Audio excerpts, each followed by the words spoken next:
MCQs और case study जो most of the students को लगते हैं डिफिकल्ट या कंफ्यूजिंग। कुछ तो एमसीक्यू में मारते हैं भाई तुक्के, कुछ होते हैं जिनको एमसीक्यूज बहुत कंफ्यूजिंग लगते हैं। अब कमी कहाँ रही उनकी? उन्होंने एनसीईआरटी की एक्टिविटीज़ नहीं पढ़ी, उन्होंने एनसीईआरटी की एग्जाम्पल्स जो होते हैं, आई मीन टू से कि एग्जाम्पल जैसे न्यूमेरिकल्स में एग्जाम्पल होते हैं, फिजिक्स में होते हैं, या फिर अपने पास एक्सरसाइज के क्वेश्चन होते हैं या एक्टिविटीज़ होती हैं, उनको वो इग्नोर करते हैं। स्पेशली एक्टिविटीज़ को स्टूडेंट्स जो है वो इग्नोर कर देते हैं कि इनमें से तो कुछ नहीं आएगा, ये जो बॉक्सेस बने होते हैं इनमें से कुछ नहीं आता। लेकिन ये बहुत ही गलत है। इनमें से क्वेश्चन हमेशा आते हैं, हमेशा ही एमसीक्यू में आएगा और केस स्टडी में भी आएगा। तो वही चीज़ों को हम क्लियर करने के लिए मैं आज की ये वीडियो लेके आई हूँ फॉर एनसीईआरटी की एक्टिविटीज़, जिसमें 11 की 11 एक्टिविटीज़ चैप्टर 1 हमारी केमिकल रिएक्शन एंड इक्वेशन की सारी एक्टिविटीज़ 11 की 11 हम जो है करेंगे, एक एक चीज़ समझेंगे, कैसे क्वेश्चन बनते हैं वो देखेंगे। ठीक है, तो बिना टाइम वेस्ट करते हुए चलते हैं अपनी पहली एक्टिविटी की तरफ, जो कि क्या कहती है। देखो भाई, क्या कह रही है कि clean magnesium ribbon bye rubbing it with sand paper. अब ऐसा क्यों करना है? करना इसलिए है क्योंकि देखो मैग्नीशियम जो होता है ना, मैग्नीशियम का जो रिबन होगा ना, उस पर आपको एक लेयर चढ़ी मिलेगी। किस चीज की? मैग्नीशियम ऑक्साइड की। अब वो कैसे बनी होगी? क्योंकि देखो एयर के अंदर बहुत सारी ऑक्सीजन प्रेजेंट है ना। अब तो ऐसे कम कर दिए लोगों ने अपने जो फालतू के काम कर करके, तो ऑक्सीजन कम कर दी है वैसे तो, पर जो ऑक्सीजन है एयर के अंदर उससे क्या होता है? मैग्नीशियम रिएक्ट करता है, और जब वो रिएक्ट करता है तो क्या फॉर्म करता है? मैग्नीशियम ऑक्साइड फॉर्म करता है। तो वही मैग्नीशियम ऑक्साइड मैग्नीशियम रिबन की लेयर के ऊपर उसके मैग्नीशियम रिबन के ऊपर एक प्रोटेक्टिव सी लेयर बना लेते हैं। ठीक है, तो इसी लेयर को रिमूव करने के लिए हमें जो है सैंड पेपर से मैग्नीशियम रिबन को रब करना है। यही कह रहा है कि to remove the protective layer of magnesium oxide which is formed by slowly action of, किसके एक्शन से? एयर की एक्शन से, एयर के अंदर जो ऑक्सीजन प्रेजेंट है उसके एक्शन से। क्लियर? क्वेश्चन आता है भाई मैग्नीशियम रिबन को क्यों बर्न करना, क्यों रब करना है? तो आप क्या लिखोगे? इसलिए रब करना है उसको सैंड पेपर से क्योंकि उस पर मैग्नीशियम ऑक्साइड की एक प्रोटेक्टिव लेयर चढ़ी होती है। क्यों चढ़ी होती है? क्योंकि जो है ऑक्सीजन के साथ वो रिएक्ट करता है और मैग्नीशियम ऑक्साइड फॉर्म करता है। रिएक्शन साथ लिख देना। ठीक है, नेक्स्ट चीज, अब आपको इसको होल्ड करना है विद पेयर ऑफ टोंग्स और मैग्नीशियम रिबन को बर्न करो, keeping it away from, light नहीं आएगा गाइस, आईज आएगा, keeping it away from ice. ठीक है, फिर कहता है कि ये जो होगा ना बर्न होगा with the dazzling white flame. किसके साथ? एक डेजलिंग व्हाइट फ्लेम के साथ, चमकीली से व्हाइट फ्लेम के साथ ये बर्न होगा। ठीक है जी, एंड चेंजेस इनटू, और चेंज हो जाएगा एक व्हाइट पाउडर के अंदर। अब ये व्हाइट पाउडर क्या है? ये व्हाइट पाउडर है मैग्नीशियम ऑक्साइड। क्लियर? हमने क्या किया? मैग्नीशियम की रिएक्शन करानी थी, उसको पहले सैंड पेपर से रब किया, लैब में करना। ठीक है, उसको पहले सैंड पेपर से रब किया, उसको सैंड पेपर से रब किया ताकि मैग्नीशियम ऑक्साइड की प्रोटेक्टिव लेयर हट जाए और हम देख सके रिएक्शन होती कैसे। ऑक्सीजन में उसको बर्न किया, ठीक है, उसको बर्न किया, बर्न करने के बाद मैग्नीशियम ऑक्साइड बना, जो कि क्या था? एक व्हाइट पाउडर था। और कैसा था? कैसा था भाई? व्हाइट कलर का था और एक डेजलिंग व्हाइट फ्लेम उससे जो है निकल रही थी। क्लियर? सीधा भाई, बहुत सिंपल था। चलते हैं अपनी नेक्स्ट एक्टिविटी की तरफ। ठीक है, नोट कर लो। आ जाओ 1.2 पे अपनी। देखो क्या कह रहा है कि भाई पोटेशियम आयोडाइड, क्या है पोटेशियम आयोडाइड का फॉर्मूला? ये रहा, KI। पोटेशियम आयोडाइड सॉल्यूशन जब ऐड किया जाता है लीड नाइट्रेट सॉल्यूशन के अंदर। किसके अंदर भाई? लीड नाइट्रेट के सॉल्यूशन के अंदर। ये रहा अपना लीड नाइट्रेट, ठीक है, लेड नाइट्रेट, एंड अपने पास है क्या? Potassium iodide. जब इनको आप मिक्स करोगे, इनका जब आप रिएक्शन करवाओगे तो होगा क्या? क्या होगा भाई कि जब पोटेशियम आयोडाइड सॉल्यूशन ऐड किया जाता है लीड नाइट्रेट के सॉल्यूशन के अंदर, लीड नाइट्रेट के सॉल्यूशन के अंदर, तो येलो पीपीटी बनता है। किसका येलो पीपीटी? पीपीटी होता क्या? प्रेसिपिटेट। प्रेसिपिटेट क्या होता है? प्रेसिपिटेट मतलब एक सॉलिड सब्सटेंस जो कि फॉर्म होता है रिएक्शन के बाद अपने पास, वही होता है इनसॉल्युबल सॉलिड सब्सटेंस, उसे हम प्रेसिपिटेट बोलते हैं। तो हुआ क्या भाई, जब इन दोनों की रिएक्शन हुई तो एक येलो पीपीटी बना, किसका, लीड आयोडाइड का। ये लीड आयोडाइड इज प्रोड्यूस्ड किसके साथ भाई, पोटेशियम नाइट्रेट के साथ। ये रहा पोटेशियम नाइट्रेट। बस ये रिएक्शन याद रखो और ये याद रखो कि येलो पीपीटी किसका बना है।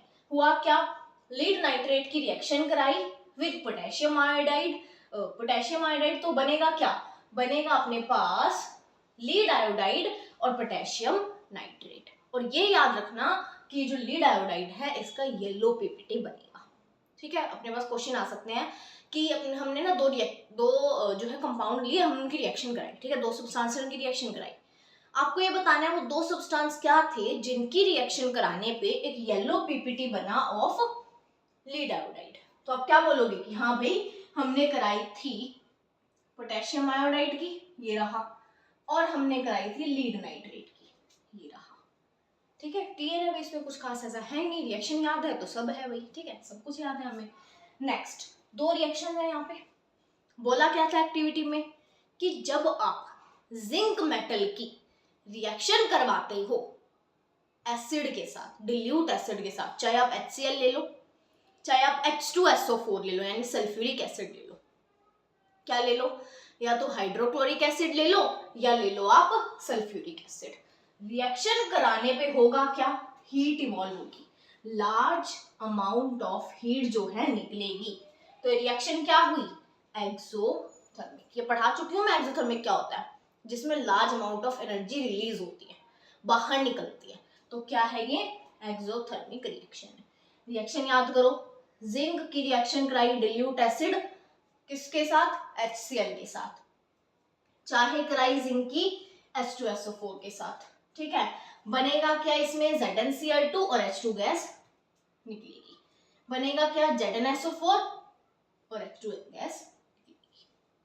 मेन क्या करना है, ऑब्जर्वेशन नोट करते चलो भाई, क्या क्या ऑब्जर्व कर रहे हो आप रिएक्शन में, एक्टिविटीज में, और मेन रिएक्शन होती क्या है इसमें। ठीक है, आपके पास मान लो आपको ये कंडीशन दे दी, ठीक है, आपको दे दिया कि ये रिएक्ट कर रहे हैं सब्सटेंसेस, इनकी रिएक्शन लिखो, लिख देना भाई पूरी इंफॉर्मेशन के साथ। ठीक है, आपको बोल दिया कि दो सब्सटेंस थे, उनकी रिएक्शन कराई, एक था मेटल एक था एसिड, क्या हुआ भाई, कैसी रिएक्शन होगी ये, एंडोथर्मिक होगी एक्सोथर्मिक होगी। आपको बोल दिया जिंक की रिएक्शन है, बता दोगे ना कि जिंक की HCl के साथ कराओ या जिंक की H2SO4 के साथ कराओ। हो गया क्या, H2 गैस रिलीज होगी, साथ में ZnCl2 बनेगा, ZnSO4 बनेगा, H2 गैस होगी, और क्या होगा, ये रिएक्शन दोनों की दोनों ही एक्सोथर्मिक होगी। नोट कर लो, फिर चलते हैं आगे। जब वाटर को ऐड किया जाता है किसके अंदर भाई, कैल्शियम ऑक्साइड के अंदर। देखो बहुत इंपॉर्टेंट है, ध्यान से समझ लेना। जब पानी को ऐड किया जाएगा कैल्शियम ऑक्साइड के अंदर तो क्या बनेगा, क्या बनेगा भाई, ये जो कैल्शियम ऑक्साइड है, ये जो चूना है वो रिएक्ट करेगा पानी के साथ और प्रोड्यूस करेगा स्लैग्ड लाइम। कंफ्यूज मत होना, क्विक लाइम का फॉर्मूला है कैल्शियम ऑक्साइड और स्लैग्ड लाइम का फॉर्मूला है कैल्शियम, ये वाला देखो, कैल्शियम हाइड्रोक्साइड। ठीक है, CaOH ट्वाइस। ध्यान रखना है, क्विक लाइम का अलग है, स्लैग्ड लाइम का अलग है। ठीक है, ये चीज याद रख लेना और लिख भी लो। क्या हुआ भाई, जब कैल्शियम ऑक्साइड यानी क्विक लाइम वाटर के साथ रिएक्ट करेगा तो क्या फॉर्म करेगा, कैल्शियम हाइड्रोक्साइड, या फिर जिसको हम कहते हैं स्लैग्ड लाइम। बात यहीं खत्म नहीं होती, आगे बात आती है इंपॉर्टेंट वाली। क्या कह रहा है कि ये जो सॉल्यूशन है किस चीज का भाई, स्लैग्ड लाइम का।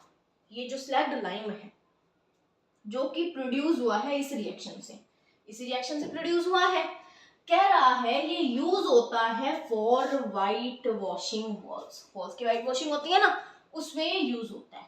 होता क्या है उस प्रोसेस में, ये जो स्लैग्ड लाइम है वो रिएक्ट करता है किसके साथ भाई, slowly with carbon dioxide. Carbon dioxide के साथ रिएक्शन करता है, जो कि एयर में प्रेजेंट होती है, एयर में प्रेजेंट होते हैं ना कार्बन डाइऑक्साइड, टू फॉर्म, क्या फॉर्म करने के लिए, एक thin layer of calcium carbonate on walls, एक thin layer of calcium carbonate on walls. हुआ क्या भाई, पहले हमने रिएक्शन पढ़ी किस चीज की, हमने कैल्शियम ऑक्साइड लिया, वाटर के साथ रिएक्शन की और कैल्शियम हाइड्रोक्साइड बनेगा। और एक चीज और, इस रिएक्शन में बहुत ज्यादा हीट इवॉल्व होती है। ठीक है, अगली चीज, जब इस स्लैग्ड लाइम को हम क्या है व्हाइट वॉशिंग में यूज करते हैं, तो ये जो स्लैग्ड लाइम है वो एयर में प्रेजेंट कार्बन डाइऑक्साइड के साथ रिएक्ट करके फॉर्म करेगा, क्या फॉर्म करेगा, कैल्शियम कार्बोनेट फॉर्म करेगा। अब ये जो कैल्शियम कार्बोनेट है वो जो है ना 2-3 डेज के बाद, व्हाइट वॉशिंग के 2-3 दिन के बाद एक शाइनी सी जो है फिनिश देता है वॉल्स को। यही चीज यहाँ पे बोली गई है कि 2 से 3 दिन के बाद एक शाइनी से फिनिश जो है, शाइनी जो हो जाती है अपनी वॉल जो है वो शाइनी हो जाती है।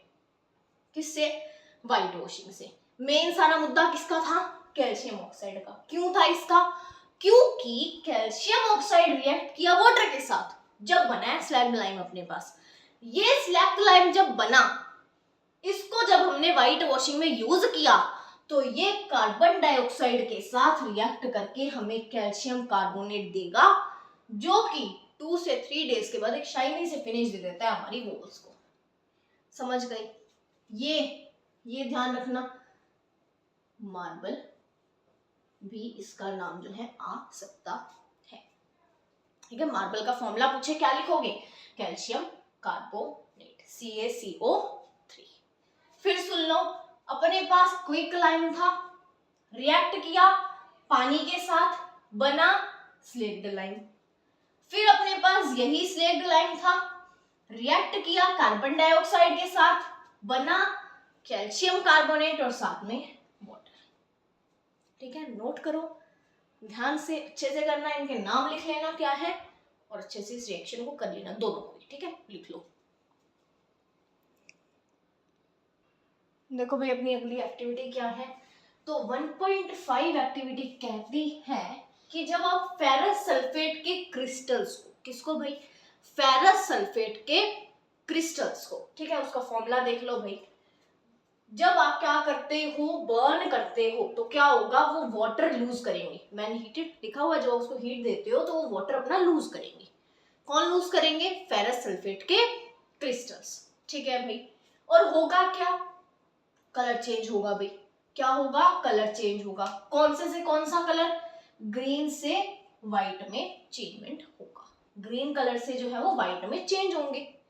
और फिर क्या होगा, वो डिकम्पोज होगा टू गिव फेरिक ऑक्साइड, जिसका फॉर्मूला है ये SO2 sulphur dioxide and sulphur trioxide. Clear हुआ, क्या क्या ऑब्जर्वेशन नोट करते चलो, क्या क्या ऑब्जर्वेशन हुई कि भाई जब फेरस सल्फेट के क्रिस्टल्स को हमने हीट किया, एक तो कलर चेंज हुआ फ्रॉम ग्रीन टू व्हाइट। ठीक है, दूसरी चीज बना क्या क्या, फेरिक ऑक्साइड SO2 और SO3। तीसरी ऑब्जर्वेशन कि हम जो है, हमें एक स्मेल जो है वो हमें फील होगी, किस चीज की, बर्निंग सल्फर की, ऑर्डर ऑफ बर्निंग सल्फर। किसकी स्मेल होगी, वो बर्निंग सल्फर की। 3 ऑब्जर्वेशन नोट करी। पहली, ग्रीन से व्हाइट चेंज हो रहा है कलर। दूसरी, डिकम्पोज होगा ये फेरिक ऑक्साइड, सल्फर डाइऑक्साइड और सल्फर ट्राइऑक्साइड में। तीसरी चीज भाई कि हमें बर्निंग सल्फर की जो है स्मेल मिलेगी। इतनी चीज है और रिएक्शन आपके पास सामने ही है। क्या हो रहा है, बर्न किया, Fe2O3 बना, SO2 बना, SO3 बना। क्लियर कट, कुछ नहीं था, बहुत इजी थी। ठीक है, अब आ जाओ नेक्स्ट पे। कहता है आपने कलरलेस कंपाउंड लिया, बिना कलर वाला आपने कंपाउंड लिया, लीड नाइट्रेट। ये रहा फॉर्मूला, लीड नाइट्रेट। इसको हीट करेंगे तो ये क्या फॉर्म करेगा, एक येलो कंपाउंड। केमिस्ट्री का करिश्मा देखो भैया, केमिस्ट्री का करिश्मा क्या हुआ, हमने जो है लीड नाइट्रेट जो कि कलरलेस था। कैसा था lead nitrate, lead nitrate colourless था। लीड नाइट्रेट क्या था, कलरलेस था। हो क्या रहा है, एक येलो कंपाउंड बन रहा है। कौन सा, ये लीड मोनोऑक्साइड। और अपने पास ब्राउन फ्यूम्स हमें ऑब्जर्व होगी, किस चीज की, NO2 की। NO2 की। 2 ऑब्जर्वेशन हुई, क्या क्या, एक तो कलरलेस कंपाउंड लीड नाइट्रेट को हीट किया, हुआ क्या, अपने पास एक येलो कलर का कंपाउंड लीड मोनोऑक्साइड बना। मोनोऑक्साइड मतलब एक सिंगल ऑक्सीजन, सिंगल ऑक्सीजन है ना लीड मोनोऑक्साइड के फॉर्मूला में। ठीक है, ऐसे ही ब्राउन फ्यूम्स किसकी, नाइट्रोजन डाइऑक्साइड की, डाई मतलब 2, नाइट्रोजन डाइऑक्साइड के फॉर्मूले में 2 ऑक्सीजन है तो NO2। यहाँ पे लीड मोनोऑक्साइड PbO था क्या जी, कलरलेस कंपाउंड था, बन क्या क्या रहा है, येलो कंपाउंड बन रहा है भाई। केमिस्ट्री का करिश्मा यही है, केमिस्ट्री का करिश्मा यही है। चलो नेक्स्ट पे अपनी, अब आते हैं अपनी सबसे इंपॉर्टेंट चीज, तो अपना पूरा का पूरा फोकस यहाँ पे कर लो, एक एक चीज नोट करने लायक है, ध्यान से सुन लेना, ठीक है। हो क्या रहा है यहाँ पे, इलेक्ट्रोलिसिस ऑफ वाटर, नई चीज है आपके लिए, आराम से समझना। इलेक्ट्रोलिसिस ऑफ वाटर मतलब इलेक्ट्रिसिटी का यूज करके वाटर का आपने डिकम्पोजिशन किया, पढ़ाया था ना मैंने आपको इलेक्ट्रोलाइटिक डिकम्पोजिशन में, ठीक है। रिएक्शन उसी को हम बोलते हैं इलेक्ट्रोलिसिस। तो किसका इलेक्ट्रोलिसिस है, वाटर का। करा कैसे है, हमने लिया भाई ये प्लास्टिक मग, हमने लिया एक प्लास्टिक मग, उसमें नीचे बेस में 2 होल किए, वहां पे हमने रबर स्टॉपर्स लगाए, ठीक है भाई। रबर स्टॉपर्स जब हमने वहां लगाए और उसमें इलेक्ट्रोड्स इंसर्ट की, ठीक है, क्या लगाए भाई, इलेक्ट्रोड्स। फिर हमने क्या किया, इसमें जो है पानी भरा, टेस्ट ट्यूब ली, टेस्ट ट्यूब पानी भर के टेस्ट ट्यूब के अंदर उसको ऐसे इन्वर्टेड टेस्ट ट्यूब्स को रख दिया, किस पर, इन इलेक्ट्रोड्स के ऊपर, ये टेस्ट ट्यूब्स हैं, ठीक है। इसको ऐसे उल्टा करके इस टेस्ट ट्यूब्स को इनके ऊपर जो है हमने रख दिया, ठीक है भाई। अब ये जो है अपने पास ये कनेक्टेड है, किससे कनेक्टेड है, बैटरी से, ये सारा सिस्टम किससे कनेक्टेड है, बैटरी से। स्विच किया ऑन, करंट जाएगा, सीधी बात, स्विच किया हमने ऑन और इसको छोड़ दिया ऐसे कि भाई खुद होता रहे, हमें फिर बता दियो क्या हो रहा है। कुछ देर के बाद आप क्या ऑब्जर्व करोगे कि जो वाटर है वो कन्वर्ट हो चुका है 2 गैसेस के अंदर, एक टेस्ट ट्यूब में एक गैस है अपने पास, दूसरी में दूसरी गैस है, ठीक है भाई। अब आपको दिख रहा है कि यहाँ पे हाइड्रोजन गैस ज्यादा है, ध्यान से देखो, ये ज्यादा है ना, और ऑक्सीजन गैस कम है। क्वेश्चन आता है इस चीज पे कि हाइड्रोजन गैस ज्यादा क्यों, ऑक्सीजन कम क्यों, क्योंकि जब आप वाटर का फॉर्मूला ऑब्जर्व करोगे H2O, आप यहां देखोगे कि हाइड्रोजन 2 है और ऑक्सीजन 1 है, इसीलिए ये हुआ, यहाँ पे हाइड्रोजन ज्यादा होगी और ऑक्सीजन कम होगी। जब जो है ये पूरी की तरह जो टेस्ट ट्यूब है पूरी की पूरी गैसेस से फिल हो जाए, किससे फिल हो जाए, गैसेस से। हमने इलेक्ट्रोलिसिस का प्रोसेस कर दिया, हमने रबर स्टॉपर्स लगाए होल करके, हमने इलेक्ट्रोड्स इंसर्ट की, हमने उनके ऊपर उल्टी टेस्ट ट्यूब्स रखी पानी से भरी हुई, वो पानी जब गैसेस में कन्वर्ट हो गया, तो हुआ क्या, हुआ ये कि अपने पास ये जो है पूरी की पूरी गैसेस से भर गई। फिर उनको केयरफुली हमने टेस्ट ट्यूब्स को बाहर निकाला भाई। अब हमने टेस्ट करना है कि कौन सी में कौन सी गैस है, भाई ऑब्जर्व भी तो करें ना कौन सी में कौन सी गैस है। तो ये ऑब्जर्व करने के लिए हमने क्या किया, हमने टेस्ट किए। पहली टेस्ट ट्यूब के पास एक बर्निंग जलती हुई कैंडल लेके गए, दूसरी टेस्ट ट्यूब के पास एक जलती हुई कैंडल लेके गए, कहानी की तरह समझो। दूसरी टेस्ट ट्यूब के पास भी क्या लेके गए, जलती हुई कैंडल लेके गए। अब जिस टेस्ट ट्यूब में हाइड्रोजन है ना, वहां क्या होगा, हाइड्रोजन बर्न होगी विद पॉप साउंड। हाइड्रोजन जो है ना पॉप साउंड से बर्न होती है। ये टेस्ट है हाइड्रोजन के लिए। क्वेश्चन आता है एग्जाम में कि हाइड्रोजन के लिए टेस्ट बताओ, कि हमें टेस्ट करना है ये हाइड्रोजन गैस है तो कैसे करेंगे। भाई बर्निंग कैंडल लेके आओ near the mouth of the test tube, तो आपको एक पॉप साउंड जो है वो सुनाई देगी, पॉप साउंड प्रोड्यूस होगी, और वो साउंड क्या है अपने पास, किसकी है भाई, हाइड्रोजन गैस की है। अगर ऑक्सीजन का टेस्ट करना है तो क्या करोगे, ऑक्सीजन की तो मेन कहानी है भाई आग लगाती है। ऑक्सीजन क्या करती है, आग लगाती है, ठीक है भाई। लेके गए हम कैंडल को, तो ये ब्राइटली उसको जो है और ब्राइटली जो है बर्न कर देगी, किसको, कैंडल। बस यही प्रोसेस हुआ है। हमें ये तो पता ही है रिएक्शन तो, कि वाटर जो है इलेक्ट्रोलिसिस हो रहा है, इलेक्ट्रोलाइटिक डिकम्पोजिशन हो रहा है H2O के। कुछ था, कुछ भी नहीं था। ये डायग्राम देख के डर जाते हैं मुझसे, कुछ भी नहीं है इसके अंदर तो, है ना, कुछ भी नहीं है। 2-3 क्वेश्चन बन रहे थे, पहला कि हाइड्रोजन गैस ज्यादा क्यों बनी, दूसरा कि भाई हाइड्रोजन गैस का टेस्ट कैसे करें, तीसरा ऑक्सीजन गैस का टेस्ट कैसे करें। बस ये तो है और कुछ भी नहीं है। आओ 1.8 एक्टिविटी पे। क्या कहती है कि जब हम इस सिल्वर क्लोराइड को AgCl को सनलाइट के अंदर रखते हैं, जब हम AgCl को सनलाइट के अंदर रखते हैं तो क्या होगा इसका, फोटोलिटिक डिकम्पोजिशन, जो कि मैंने आपको कहाँ पढ़ाया है अपनी टाइप्स ऑफ रिएक्शन की वीडियो में। क्या पढ़ाया था, फोटोलिटिक डिकम्पोजिशन। ये रिएक्शन भी लिखवाई थी। क्या होता है, Ag+Cl2 बनता है, और ये जो Ag है ग्रे कलर, ठीक है भाई, ये चीज समझो कि AgCl था व्हाइट कलर का, रिएक्शन के बाद क्या हो गया, ग्रे कलर हो गया। क्यों, क्योंकि सिल्वर मेटल फॉर्म जो हम बहुत फिसल रही है, सिल्वर मेटल बहुत अपना जो है यहाँ पे बना है। क्यों भाई, पहले व्हाइट कलर का था सिल्वर क्लोराइड, रिएक्शन हुई तो ग्रे कलर हमें दिखाई दिया। क्यों, क्योंकि सिल्वर मेटल की फॉर्मेशन हुई है, साथ में Cl2 गैस प्रोड्यूस हुई है, ठीक है। और ये reaction black and white photography में यूज होती है। क्वेश्चन आ जाए, रिएक्शन जो कि ब्लैक एंड व्हाइट फोटोग्राफी में यूज होती है, लिखो भाई, लिख दिया। सेम ही प्रोसेस, सेम ही रिएक्शन होती है AgBr की, सिल्वर ब्रोमाइड की। होता क्या है, सिल्वर ब्रोमाइड को सनलाइट में रखा, बना Ag+Br, कहानी खत्म खत्म खत्म। देख लो, लिख लो, नोट कर लो। फिर से एक बार भाई, इलेक्ट्रोलिसिस बहुत इंपॉर्टेंट है, एक बार ध्यान से सुन लेना, ठीक है। एक और बार कहानी की तरफ सुनते हैं, ठीक है। क्या हुआ, प्लास्टिक मग लिया, होल करे नीचे, रबर स्टॉपर्स हमने लगाए, हमने इलेक्ट्रोड्स इंसर्ट की कर दी, और हमने टेस्ट ट्यूब्स रख दी उल्टी पानी से भरी हुई, और हमने क्या करना है, पानी भरना है मग के अंदर कि इलेक्ट्रोड्स पूरी इमर्ज हो जाए, ठीक है। ये कर दिया काम, टेस्ट ट्यूब्स पानी से भरी हुई ये रख दी। होना क्या है, अब खुद होना है प्रोसेस, स्विच ऑन करते ही, करंट जाते ही खुद प्रोसेस होना है। प्रोसेस होगा कैसे, प्रोसेस होगा ऐसे कि हाइड्रोजन और ऑक्सीजन गैस बन जाएगी। फिर सुन लो, फिर सुन लो, फिर सुन लो, प्लास्टिक मग लिया, होल किए, इलेक्ट्रोड इंसर्ट की, पानी भरा मग में, पानी से भरी हुई टेस्ट ट्यूब्स उल्टी जो है उसके अंदर रखी। फिर उसके बाद हमने जो है ऑब्जर्व किया कि ये करंट देने के बाद हमने ऑब्जर्व किया हाइड्रोजन और ऑक्सीजन गैस बन गई।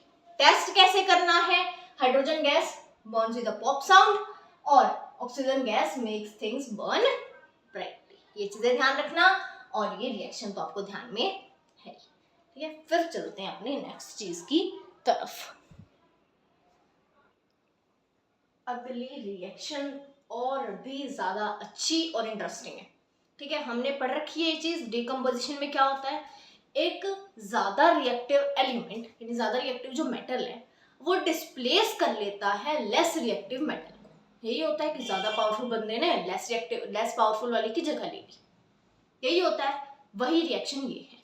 हुआ क्या कि जब हमने आयरन मेटल को डिप किया कॉपर सल्फेट सॉल्यूशन के अंदर, तो जो आयरन है ना वो ज्यादा रिएक्टिव है भाई कॉपर से, तो वो डिस्प्लेस करेगा कॉपर को। कहां से, कॉपर सल्फेट से।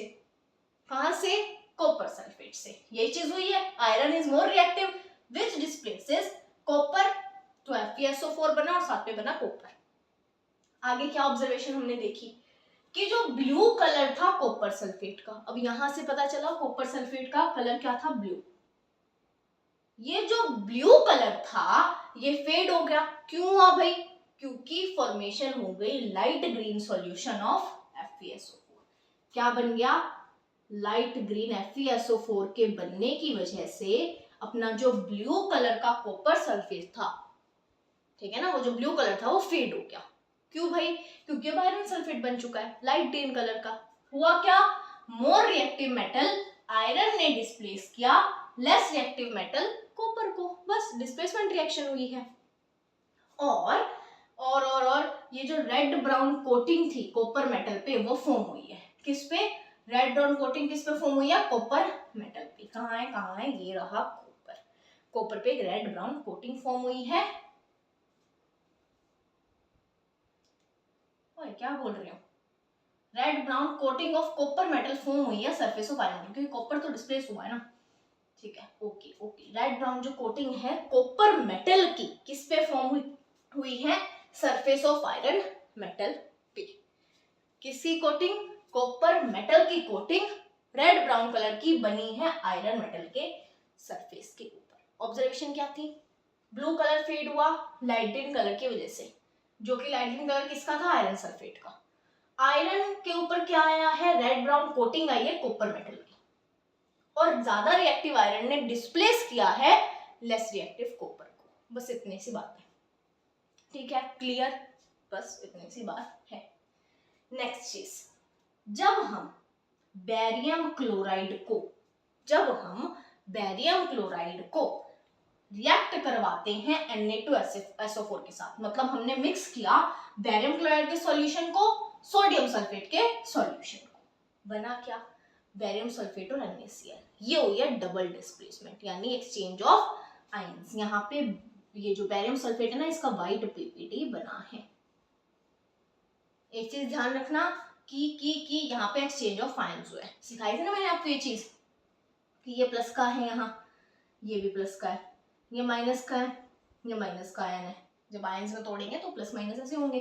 तो ये प्लस वाला इस वाले माइनस के साथ जुड़ के बेरियम सल्फेट बना रहा है, और ये Na प्लस वाला इस Cl के साथ जुड़ के ये NaCl बना रहा है। ये चीज यहाँ पे हो रही है, रिएक्शन बैलेंस नहीं लिखी है मैंने, है ना, 2 NaCl आना चाहिए। ठीक है, तो ये चीज ध्यान रखना कि डबल डिस्प्लेसमेंट रिएक्शन है और व्हाइट PPT बेरियम सल्फेट का बन रहा है, ये नोट करो। और लास्ट अपने एक्टिविटी पे फिर हम चलते हैं। बहुत ही आसान सी चीज अपने पास अब रह गई है। क्या रह गई है कि भाई ये रिएक्शन हुई क्या, जब ऑक्सीजन को हीट करोगे, सॉरी कॉपर को हीट करोगे ऑक्सीजन के प्रेजेंस में, ऑक्सीजन के साथ, तो बनेगा कॉपर ऑक्साइड। किसकी भाई, कॉपर को हीट किया, Cu यानी कॉपर, कॉपर ऑक्साइड बन गया। कुछ कुछ याद आ रहा है आपको इससे? हाँ जी बिल्कुल, ऑक्सीडेशन याद आ रहा है। Addition of oxygen is oxidation. वही चीज यहाँ हुई है कि कॉपर ऑक्सीडाइज हुआ है कॉपर ऑक्साइड के अंदर, और जो रेडिश ब्राउन मेटल है यानी कि कॉपर, वो टर्न हो चुका है ब्लैक कलर में। रेडिश ब्राउन से ब्लैक कलर ज्यादा रखना, केमिस्ट्री में कलर का बहुत खेल होता है। ठीक है, और केमिस्ट्री के करिश्मे तो आपको याद रखने ही रखने हैं। ठीक है, कलर कहाँ से कहाँ चेंज हुआ, कौन सी गैस इवॉल्व हुई, कौन सी रिएक्शन एक्सोथर्मिक थी, कौन सी डीकम्पोजिशन थी, सारी इंफॉर्मेशन आपको याद रखनी है। ठीक है जी, तो ऑल द बेस्ट आपके इस साल के लिए, और कोई भी डाउट हो तो कमेंट सेक्शन में पूछ लेना। ठीक है, बाय बाय।